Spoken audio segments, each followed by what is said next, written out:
The head coordinator of this event here today. I am Nick. I'm the head of the World Pickleball Association, newly formed to get this game into the Olympics. This wonderful game of pickleball into the Olympics. And I'm so excited to have the first USA Pickleball sanctioned event here in beautiful Ashland in Road Valley. It's absolutely fantastic. It's this beautiful area. It's fantastic. Absolutely. I'll come all the way from Australia for this. It's worth it. It's quite the trip. Quite the trip over here. I live here now permanently. So. There you go. My beautiful American wife, Victoria. Awesome. Well, so tell me a little bit about what kind of went into making this event possible today. A lot of work, a lot of computer work. It was more tiring doing computer work all day than it was playing pickleball all day, I'm telling you. A lot of work and great help from USA Pickleball, Karen Parrish and Marilyn Holiday. Absolutely brilliant. Linda and the team behind that. They've been fantastic helping me out as a newbie doing the tournaments. I've done a lot of tournaments before in my history of 40 years of martial arts and tennis, competing and putting them on and things like that, but pickleball was a fairly new sport 2.5 years ago when we moved to America. Well, actually married American. We went back to Australia for a few years and then came back and moved here January 2020. And then my back got a bit sore from the hard courts and tennis so this way, and took up a wonderful game called pickleball. And why it's called pickleball? Because in 1965, Bainbridge Island, it was invented. And Barney Callum, Joel Pritchard and the guys, and it was called pickleball after the pickle boat races. Some people say it's after Pickles the dog, but they were kind of right, pickle boat, pickleball. And I think, so then there was another rumour about Pickles the dog, but it's a wonderful game because already paddle tennis was invented. Basically, as you can see, it's a big game of ping pong or a small game of tennis on a badminton-sized court. That's awesome. I didn't know. I had no clue why it was called pickleball. That's pretty cool. No, it's good to know. Yeah, it's good. It's good for when you're writing. Fun game with a funny name, I call it. So how? What are the steps that you are taking to get this into the Olympics? Like, what goes into something like that? What goes in is you need 75 countries playing the game, and we got tournaments. Tournaments around. So I'm obviously putting on tournaments. I've put on 2 tournaments so far. This one actually in Medford a few months ago, and then I'll put the Southern California Championships on. And now this one, I'm doing next month I'm doing Sacramento Open and a whole bunch of others after that. So the idea is put more tournaments as possible, including all the events, singles, doubles, mixed, everything. And then have other countries playing it. In fact, I'm taking it back to my country, Australia, for the World Championships in 2023 in January, just to show the Olympic Committee it's not just American dominated, because it is Americans, it's big in America. But what the Olympic Committee got to realise is that a lot of the college tennis players all around the world come to America to do their college and play tennis for the college, right? Then a lot of them who didn't quite make it into tennis are now playing professional pickleball. So there is a big range of different countries around the world to choose from for the Olympics. Even though there's a lot of countries playing it, but of course it's America's fastest growing sport. And with all the college tennis players here, there's a good chance to be well represented in the Olympics. I'm hoping for 2028 Los Angeles, at least as a demonstration sport.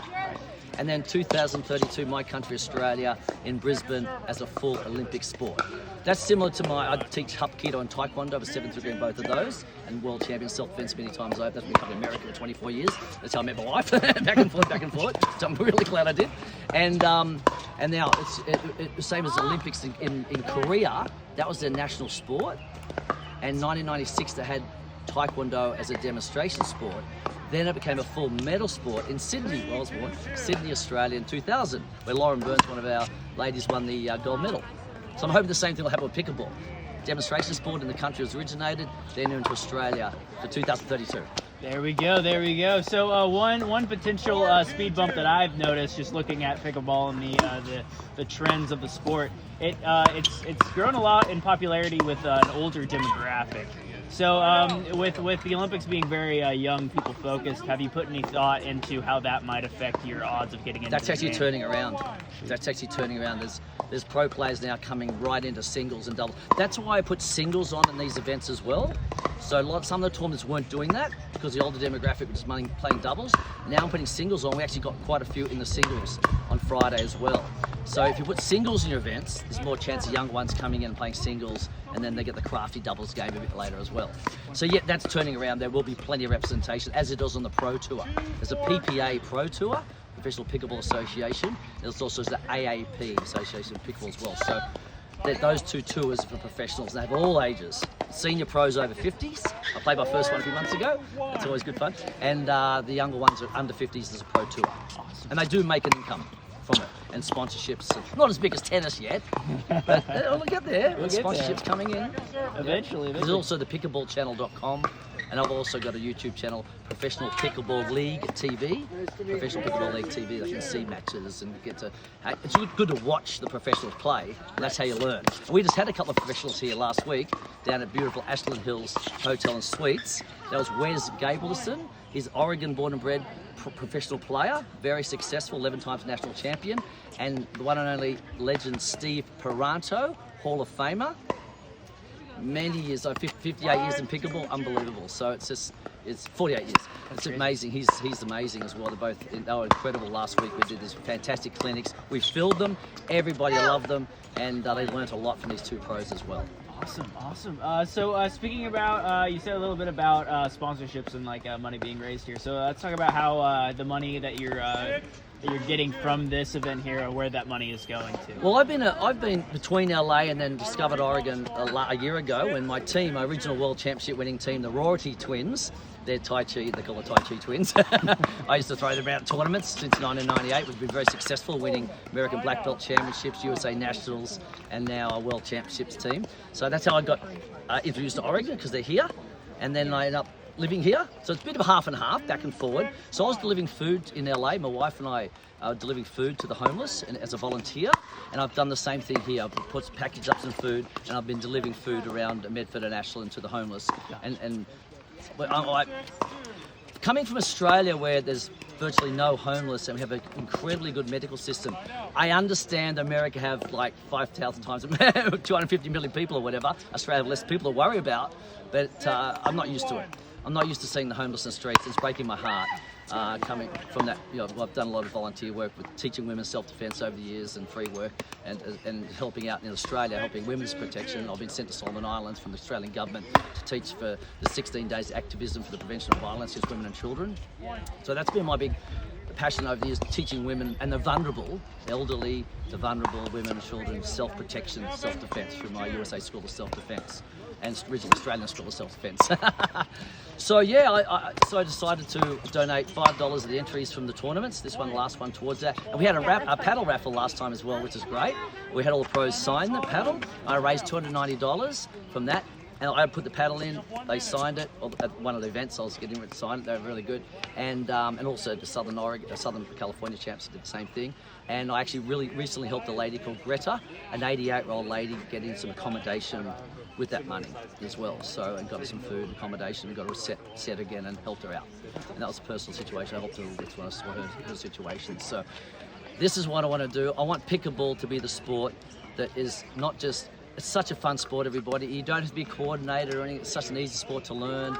There's 9 rallies per shot, 9 shots per rally compared to tennis of 3. Less time in between. It's quite addictive. It's a very, very good sport for your health and prosperity. Just generally, the sun, vitamin D, and it's so much fun. You hear laughing, which you don't hear in tennis. I say to my tennis mates now, come on guys, have a laugh, you know? All right? We laugh so much in pickleball, even in a competitive situation. There's a gold medal match behind us, by the way. That is the 4-5 mixed gold medal match behind us as we're speaking. The referee there, George Morgan, who's the president of Southern Oregon Pickleball Association as well. Introducing George. And have Melanie and Dan Rosetta, who really are fantastic in the area with playtime scheduler and organising all the people in the area, and they've been absolutely brilliant. So I want to thank all those people that have really helped this tournament get going and helping towards a safe foundation for the prevention of violence and homelessness. And that's what I want pickleball to become an Olympic sport and to be known as a sport that helps the vulnerable and the homeless. I'll give them free self-defense seminars, and I want also to help them get off the street, get them a job, get them playing pickleball. We want the vulnerable, we're going to supply free paddles, balls, everything, and I'll teach them a PPR certified coach in pickleball, help them for free, learn this incredibly fun game, because it's something for everybody in this game. It's so much fun, it's unbelievable. A fun game with a funny name. There you go. I hate to take up too much more of your time, just down to the last 2 questions here. So you're here, being part of the first U.S. sanctioned pickleball tournament. You're seeing everybody out here having a good old time. How does that make you feel, just being here as a part of this event? Makes me feel incredibly satisfied. I had a few directions in my career to go, and I'm glad I've now chosen pickleball. I could still run USA School of Self-Defense, but COVID kind of, that was an indoor thing. Yeah, exactly. At least this is an outdoor sport. So when things open up, I'll still be teaching self-defense, of course. But generally, pickleball's, tennis and martial arts are my big thing for 40 years. And I think pickleball will be my next big thing. I'll still do the others, but then my next main sport for the next 40 years. Hell, I'm 60. Well, I'm going to get to over 100. Nice. So I'll keep it going, get these tournaments going, and get this wonderful. In fact, I'm having a meeting next week in New York.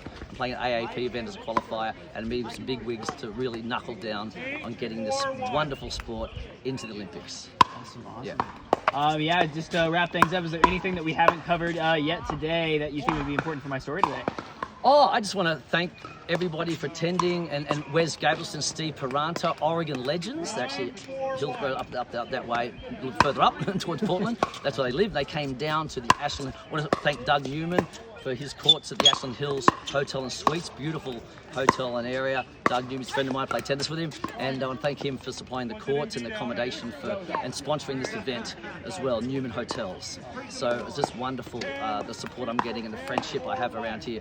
I've never felt so welcome in my life. American is a big part of my life. My grandfather's American. I've been coming, as I said, 24 years competing in the world champs and martial art tournaments, and this is my life now. I'm going back to Australia in October, my daughter's wedding though, and the Australian champs, which is the week after my daughter's wedding. I did say to my daughter though, lucky it's not the same week as your wedding. There you go. That's how addictive this game is. No, I was kidding. But she goes, Dad. But so it works out well. I got a school reunion as well, and then I'll come back to the nationals, and then I'll go back to Australia in January, where we have another professional, Riley Newman, teaching clinics. He's number 2 in the world, teaching clinics in Australia, while I have my world championships on as well. And then he's going to go to Australian Open tennis and enjoy that as well in January. You Americans got to come to Australia. Yeah. They always complain about the long trip. You can break it up with Hawaiian Airlines, Hey. have a night in Hawaii, go 5 hours, and another 8 hours to Australia. It's only 4 movies, and come and enjoy my wonderful country.